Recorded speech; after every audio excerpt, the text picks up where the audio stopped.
All right, my name is deferent, and today I'm going to do a little video about the importance of heat and thermal effects on doing sound for live events.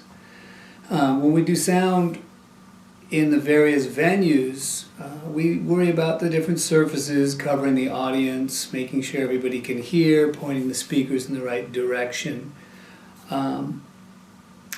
I believe not enough people pay attention to the importance of what's happening thermally in the venue. And the temperature of the venue can have a significant effect on the way the sound covers the room. We go in and set everything up, listen to it, tune the system, and then the people come in, and if they're not the exact same temperature as the venue, they're going to generate heat compared to the cooler air. The sound comes out of the speaker, and the warm, humid air of the audience forms a layer, and the sound will hit that layer, accelerate a bit, and actually refract off of that layer upwards, causing it to get duller on the floor and increase the high frequency or disperse the high frequency up in the upper areas.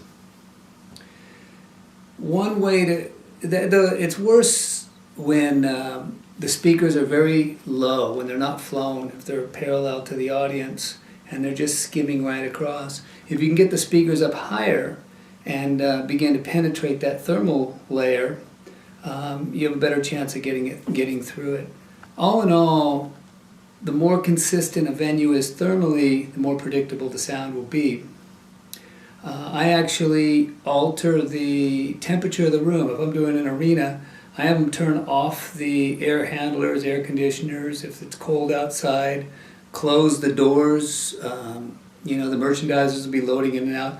Those cool drafts actually affect the sound, and once you get that room sealed up and everybody's warm and the temperature of the room all stabilizes, that's when it starts to sound good. That's that 3 or 4 song in on a good show. That's that full venue sound.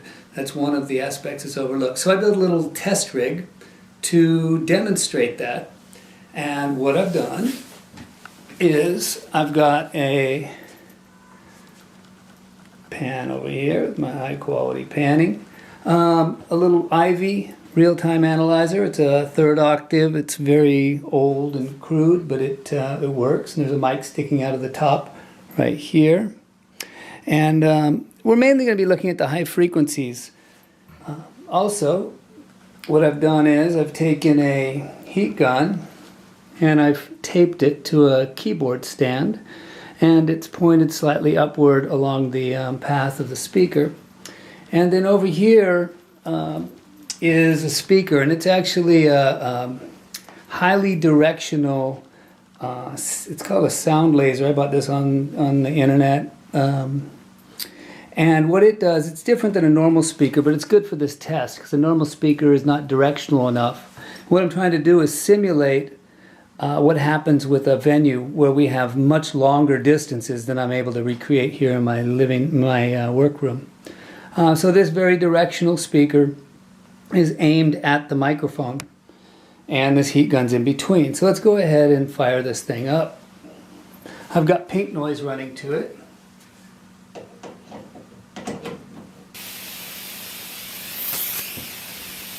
Now, this speaker is actually very directional. If I take should be able to,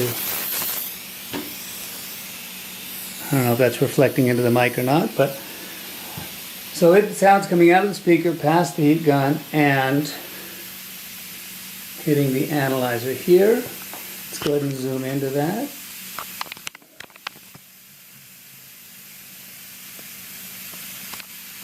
And as we can see, we've got some high frequency energy there, as well as you can see the sound of my voice.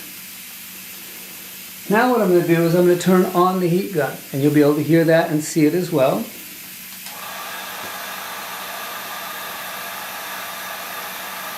And as you can see, the high frequency energy has significantly dropped in level. I've got a 3 dB per measure, so that's like 15 dB of drop of high frequency energy when I turn the heat gun on. And I'll go ahead and turn the heat gun off.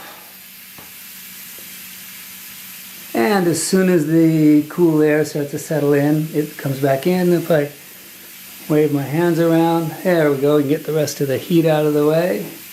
And there it comes up all the way. So let's go ahead and do that again.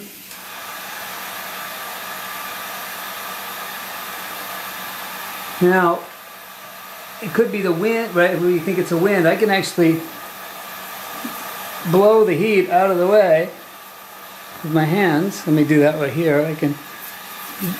I'm waving my hands in there and cause it to return, and I'll turn it off. Cool. Also, to demonstrate that it's not just the wind that's causing this, I've got a hairdryer here. Hairdryer. Whoa, there goes my light. And we're not going to be able to demonstrate the hairdryer. There we go. And, oh, it's on hot. Hold on.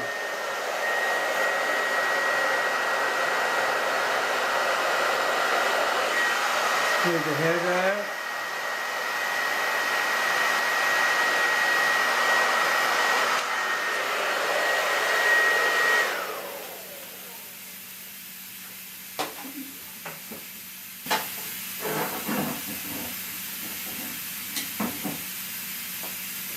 Let's go ahead and continue on. All right, what else do we got? Oh, let's demonstrate the... I'm going to unscrew the camera. And I'll do a quick demonstration of this high frequency sound.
High.